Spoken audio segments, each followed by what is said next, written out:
Welcome to this YouTube channel once again. This is the channel where we consider some marriage inspirational talks, the ingredients that will add value to our experiences in marriage. Today, we shall be looking at the long term impact of delayed marriages. Long term impact of delayed marriages. These effects are um, generally categorized into positive and negative impacts. When marriages are delayed, there are some positive impacts. When marriages are delayed, there are some negative effects, and we shall be taking time to look at them um, in this wise, not necessarily arranged in order of importance. But the first is the likelihood of better personal growth and awareness for the partners concerned. There's every likelihood that when people delay getting to marriage, they grow to understand themselves, they grow to be aware of who they are, their preferences, and so on. That is to say, marriage is not for children per se.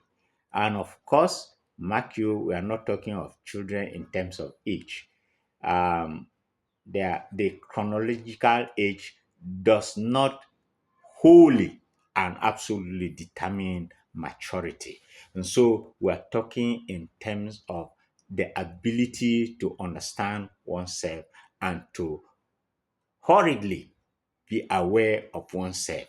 And the more people stay away and stay on themselves, the better it is for them to grow and to understand themselves. Secondly, we can enhance greater capability of shared values. People who take time before they get involved in marriage have a likelihood of developing interest in one another's values.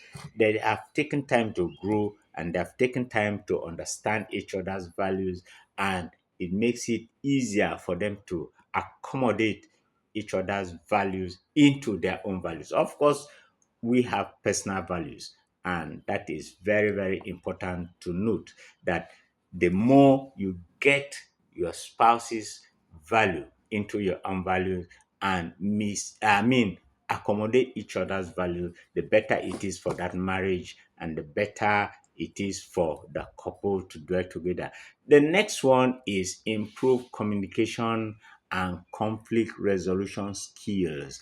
Um, you discover that when people stay together for a longer time, delay this commitment and without getting into it with a lot of apprehension, it makes it easier for them to begin to talk with each other, talk as friends, and accommodate one another. They are able to handle their conflicts and resolve them amicably as matured mind.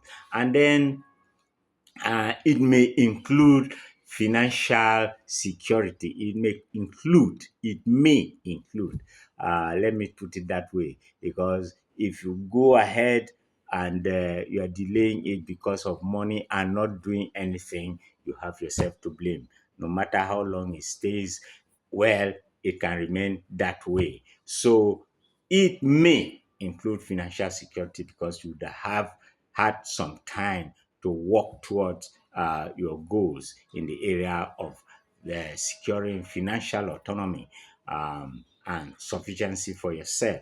There's also the issue of better parenting and child rearing decision. When people are matured and when people stay long enough to grow and mature before getting into marriage, they take time to begin to make get to understand how they will make the child rearing and parenting decisions and so on. And also staying long to get married, it has generally been discovered to lower divorce rate. When people take a little bit time, some time to before they get into marriage, the divorce rate is much reduced, because people who get into marriage as children, sooner or later begin to see other possibilities, and they begin to weigh the issue of, why don't I leave this one and jump into this one? And you discover that, if that becomes a habit, then the person becomes a junketer.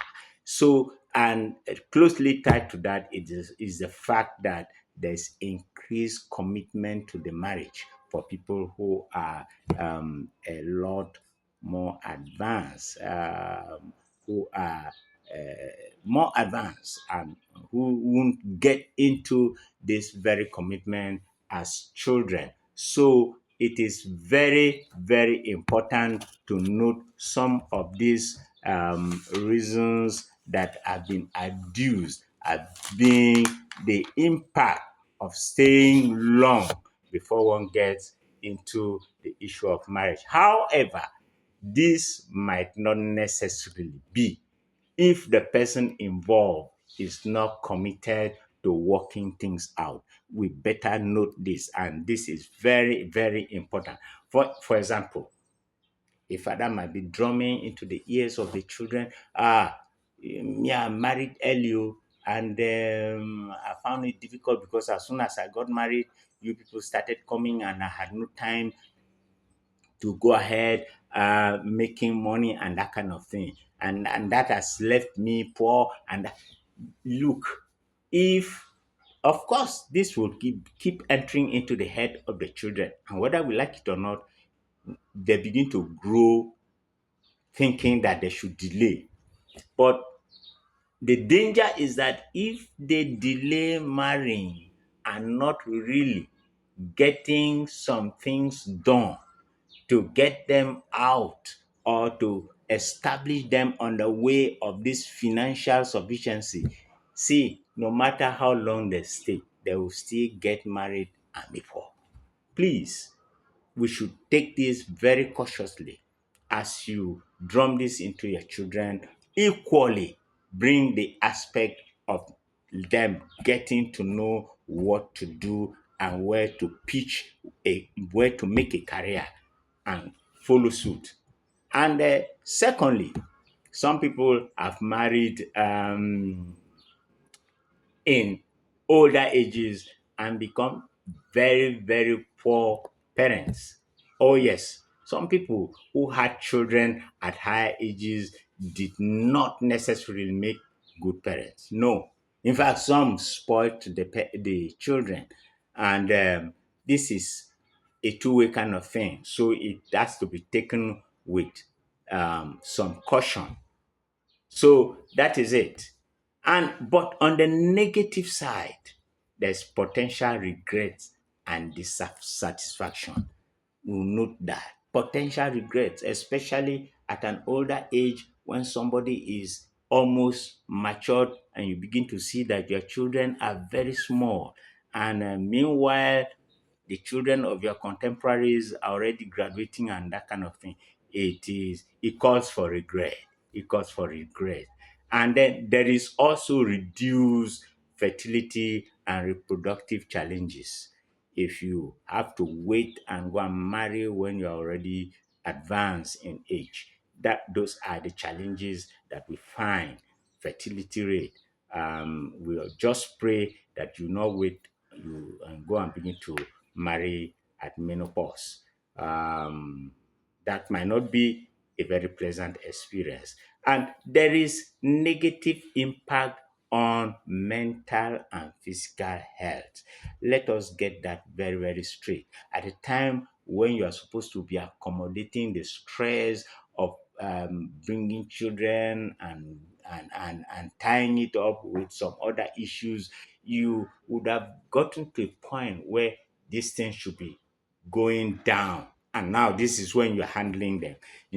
There's confusion, disorientation mentally, and this can result in very strong and serious physical consequences. Above all, there's also the decrease in social support. You get to a point where everybody leaves you alone. Let him just whatever he wants to do with himself, let him do. And you discover that even the support you might get when you want to marry at that age will be very much reduced. People feel, well, let him just go ahead. They have removed you from their attention, and you begin to grapple on these things alone. There's the risk of solo aging and isolation. Solo aging, no, you become just a man of yourself, you and yourself alone.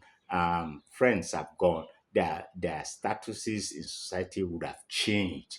And you discover that you don't fit in. When they sit together and they're discussing, those who are already married and are coming with family, you discover that you are always alone, and there's isolation, real isolation involved. These are the negative impacts of delayed marriages. And I'm trusting, hoping very sincerely that we will strike a balance even as we go on, as we counsel and talk with people, to strike a balance with having to wait and having to expedite action and get committed quite early. In the long run, you might discover that some positive benefits might outweigh the negative. I'm not concluding. It depends on individual choices and experiences. But on the whole, I want to say that marriage is good. And I'm trusting God that you find it so, and let this be your experience in life generally. Don't forget, once again, to comment, to um, subscribe to this channel, to follow, and to like. Until I come your way again, you can reach me on my WhatsApp number 0703112255. Once again, the number is 0703 This is Joseph Eke, your partner on this channel. Till we meet again, God bless you.